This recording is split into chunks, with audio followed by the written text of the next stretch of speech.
Em 2022, bem no comecinho do ano, eu fui convidada para escrever um livro, que é esse aqui. Eu fui chamada para escrever um livro que chama... Esse povo é péssimo vendedor, vou te contar. Obrigado, Malu. Eu fui chamada para escrever um livro e eu não sabia que livro ia ser.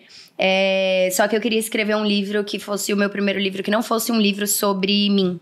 Até porque eu tinha 23. Eu tenho 25. Tem uma assim, biografia calma. muito curta, né? Minha biografia, então, na escola. Acabou. Fim.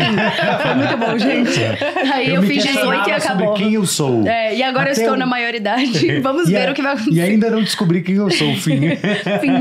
Mas eu queria escrever sobre a geração dos jovens, sendo uma jovem de geração Z. Porque tudo que eu ia ler na minha pós-graduação de filosofia, tudo que eu lia era sobre pessoas de fora da geração e me incomodava.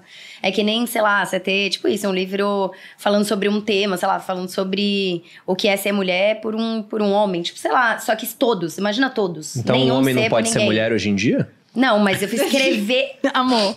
Obrigada. Mas você entendeu? É Lógico tipo... que sim. É que nem, sei lá, por exemplo... Eu escrever sobre o que é racismo sem ser negra. Tipo, não faz sentido na minha cabeça. E aí o que eu pensava... Por que a galera que é fora da geração pega todas as teorias do que são e pesquisas do que os jovens são? E nós que somos jovens, a gente é tirado de maluco por todo mundo o tempo todo. Mas a gente tem o que oferecer. Eu queria que as pessoas entendessem. Tipo, as avós, tias, mães, pais, professores. E aí foi o propósito. E aí, pra isso, eu tive que ler muito. Mas aí eu tive que ler muito artigo científico.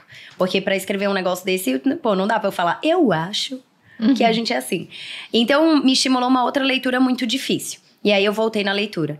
E o que mudou a leitura pra mim, eu virei testemunha de Kindle. Tipo, eu não ganho R$1 pra falar isso, mas... Eu também. Não ganho R$1, mas eu sou testemunha de Kindle. Eu já fiz pelo menos umas 200 pessoas comprarem Kindle. Eu sou assim, anti-testemunha de Kindle. Também Eu não ganho leio mal. Kindle. Não ganho pra falar mal do Kindle, mas eu prefiro livro físico. Então, o Kindle, pra uso você ter Kindle. noção, essa pessoa que lia 1, 2 livros no ano, eu leio, tipo, 3 livros por semana. Por causa do Kindle, porque eu consigo ler pondo os meus filhos pra dormir, porque ele tem a luz própria, porque aumenta o tamanho, Ele porque é eu tenho leve. todos os livros nele. Tá aqui, ó, inclusive. Inclusive, É, eu já ia tipo, mostrar. Pra quem não sabe, Kindle É isso. Eu tinha um Como preconceito, explica? eu tive ele durante um ano na É um gaveta. dispositivo de leitura digital. Eu também comecei a usar recentemente. E ele é Ele diferente começou a de um ser tablet, prático. tá? É Ele diferente, porque- A textura é diferente. Porque não tem uma iluminação muito forte igual um celular ou uma tela. Então, é diferente. Tem uma história É curiosa como sobre se o fosse Kindle.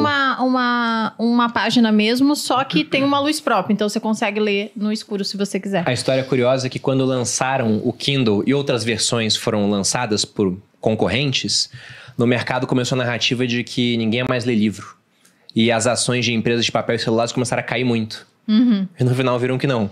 Que ainda que exista o Kindle, o pessoal tá comprando cada vez mais livro, porque vocês leem pelo Kindle, mas tem muito livro em casa, por exemplo. Eu compro o muita- livro no Kindle e se é bom, eu compro pra minha casa. Pra ter, exato. Eu tenho um livro, eu gosto do livro digital, mas dependendo se for um livro de história, eu gosto do Kindle. Se Eu for canso um rápido livro, no Kindle. Se for um livro de, por exemplo, Outlive, que a gente fez o podcast aqui, eu gosto de grifar, eu gosto de anotar do Mas no lado, Kindle então eu você sou meio grifa louca. também. Ah, mas não Então, é a o mesma Kindle- coisa, porque eu preciso da caneta. Não, Tá. não. Mas tem a canetinha no Kindle. Mas o né? Kindle... Mas Eu tô com uma aí. a gente vai convencer eles. É isso. E no Kindle Não, mas eu você... uso. E o que me ajuda no Kindle, até nesses livros técnicos, é que eu comecei a, tipo, grifar e exportar o PDF com tudo que eu tinha. Total. Porque senão eu tinha que voltar e aí eu nunca mais encontrava o que eu queria encontrar. Mas enfim, o que mudou pra mim foi ler por prazer. E não ler com uma finalidade de aprender algo específico. E aí eu me encontrei em gêneros de romance, sabe? Romance romântico, suspense. E aí eu comecei... É isso, tipo, você se apega num nível que eu terminava... Essa sequência que eu tô é o livro 3 de 5. De uma sequência de uma cidade pequena. Tipo assim, é besta, mas é maravilhoso. É muito bom e muito bem escrito. É em inglês. É. Massa. E aí, tipo, peguei a frequência. E aí eu vi que a leitura, ela é muito mais do que algo que estimula o seu pensamento. Ela é algo que te dá uma companhia, é algo que tira você do celular e das telas.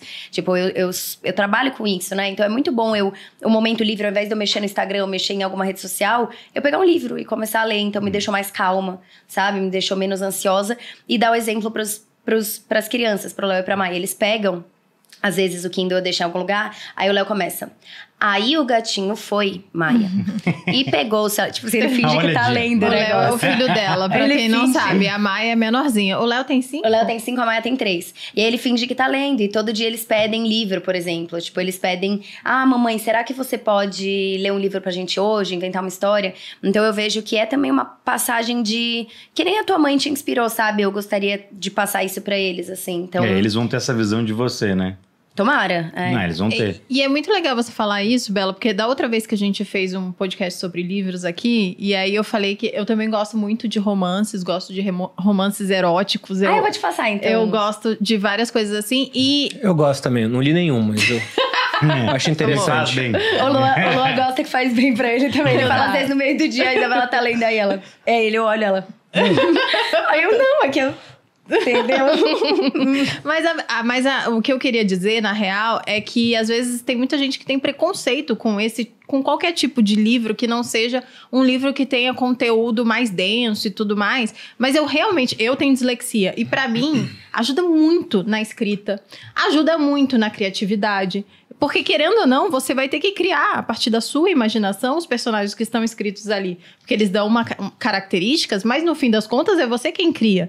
Tanto é que muitas vezes quando a gente vai assistir um filme de um livro, você fala, não, mas o cara não tem nada a ver com o que eu imaginei, né? Outra Total, coisa. você se decepciona Você até, se decepciona, porque o cara era Esse diferente. não é o meu personagem, era mais né? bonito, era mais feio, era mais Por rústico. que tá esse cara aí? Não é você. Então, eu realmente acho que qualquer tipo de livro vale a pena. Essa é uma frase polêmica que muita gente E é não isso. acredita. Eu também concordo com você. Você, Felipe? Eu acho que concordo com a Malu, tem vários tabus em torno da leitura. Tem livro pra todo mundo e não tem problema você ler um livro de romance erótico ou um livro sobre um assunto técnico que você não conhece, um relato de piratas no Madagascar há 100 anos atrás. Acho que tem um tipo de leitura pra todo mundo.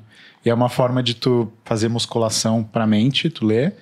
No meu caso, era uma forma de conversar com qualquer pessoa do mundo. Acho que, olhando em retrospecto, foi o que me apaixonou lá no começo. Nunca fui muito de ser o mais extrovertido da sala e conversar com todo mundo, mas através dos livros dá pra tu conversar com qualquer pessoa viva ou morta, né? É verdade. Viajar pela cabeça dela.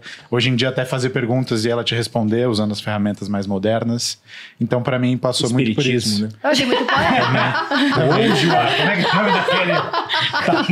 O timing desse filme. As mais modernas. Nossa, eu tava tipo, que poético. Eu tava mal emocionada aqui. Mas e também é um superpoder, assim. Quando eu era mais novo, eu achava que era um pouco inútil. É outro preconceito que tem em torno da leitura, né? Às vezes você tá gastando tempo, mas ler é o primeiro passo para você escrever bem, né? E você saber manipular Isso é palavras. verdade. Se comunicar bem, né? Um dos superpoderes mais perenes e que eu acho que não vai envelhecer, assim, que tem. Mas Então, você começou a ler cedo também, Felipe? Bastante cedo. Eu tenho a memória da minha mãe me entupindo de livros quando eu era novinho. Gente, então foca, eu vou fazer isso, né? Deem bastante É livros isso pros seus mesmo, filhos. então. Na que a frente gente deles, tem. olha Olha eu o tô que a mamãe lendo. tá fazendo. Não, o meu filho não vai ter como. Tem livro pra tudo quanto é lado na minha casa também. Eu O vou Bruno ler tá pra sempre Eu criança. acho que isso é lendo. importante também pra quem quer ler. Ter livro à disposição, tipo, ter livro perto. Assim. É, Eu já separei essa é uns de uma boa mitologia que eu dica. vou ler pra criança. Coitada da criança, começar Não, com mitologia. são as melhores histórias. Ah, tá bom, São então. histórias milenares. Um bicho que tinha um rabo e eram umas coisas assim Sim, estranhas. os trabalhos de Hércules, por exemplo. Ou, por exemplo, o Sítio do Pica-Pau Amarelo surgiu assim.